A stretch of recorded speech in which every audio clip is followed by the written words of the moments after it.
Hello. The second single best collection of works, the highest recommendation I give to read, is the PERIPHYSEON by John Scotus Erigena. The first, of course, is the Enneads by Plotinus. Here he is actually featured on a fiver note before the euro came along in Ireland. John Scotus Erigena was born basically 800 to 877 AD. His name basically means the Irishman, or the Irish or the Gaelic man. Um, John, the Irish-born Gael. Scoti is the old name that the Romans used to refer to the Irish. Um, so the Periphyseon was revived by 12th century Neoplatonists. Really, it's the only primary work that he did, other than a translation of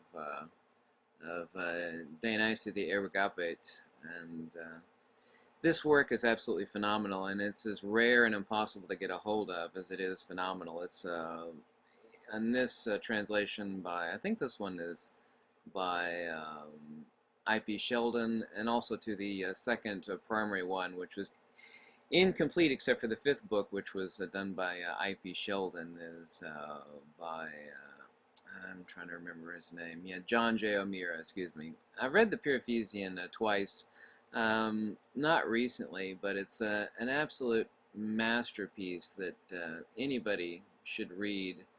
Um, if you join Scribd.com, that's SCRIBD.com, well, you can upload some documents and then download this text. I know it exists over there, but this is, if you want a single text, even greater than that of Plotinus, for really developing your thinking, like say for example, if you had some 12, 13, or a young teenager, they could literally start out that young, who wanted to develop all the tools, the abilities in their mind to be able to think clearly, this would be it. It would be the works of John Scotus Erigena. It's absolutely incredible collection. Um, it's about nature. It's not about God, even though the word God is of course used in here quite endlessly. Fascinatingly enough, I'm going to make a secondary note on this, is that he did not die of natural deaths. He taught later in his life, and he died, I believe, at the age of 77. And his students, he's supposed to, very little is known about him. His students, who were English, they stabbed him to death with their pens. And the reason why he was murdered is said that his students said the reason why they murdered him is that he forced them to think. Can you believe that? He was stabbed to death by students with their pens because Erigena forced them to think. Now, talk about history repeating itself. That sounds like modern day loser students who are anti-intellectuals, doesn't it? This really is such an incredible work. I could never begin to talk. I could talk about this and spool about it endlessly for hours. The metaphysics, the philosophy, the manner in which it would help you think in a completely original, non-linear fashion, develop the intellectual tools and the wherewithal such that you cannot be intellectually dominated by anybody in life. And I don't say that lightly. So that's the Periphyseon. I've got it highlighted over here in a Word file. Periphyseon, P-E-R-I-P-H-Y-S-E-O-N. So he was an Irishman, and you'll find actually several different spellings of his name.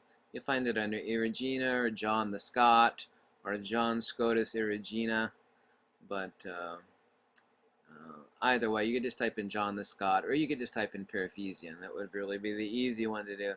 I wish this book was not so insanely impossible to find, and it really is. It's obnoxiously expensive. Obnoxiously expensive if you could find a used 4-volume set. Now, there is a 1-volume set translated by I.P. Sheldon on the Division of Nature. And here we go.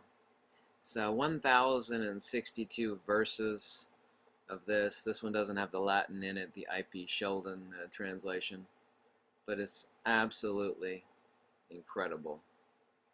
Um, so, like I said, you go to scrib.com, and you may or may not have to become a member. I haven't been a member of scrib.com in ages and ages, but this is literally #2 on my list of most important works to have, and it absolutely upsets me to no end that this text is so incredibly impossible to get a hold of. It's just it's not a good thing. It says a lot about society when the very best stuff goes out of print and becomes completely impossible to find a copy of. Anyway, thank you so much for watching, and have a nice day.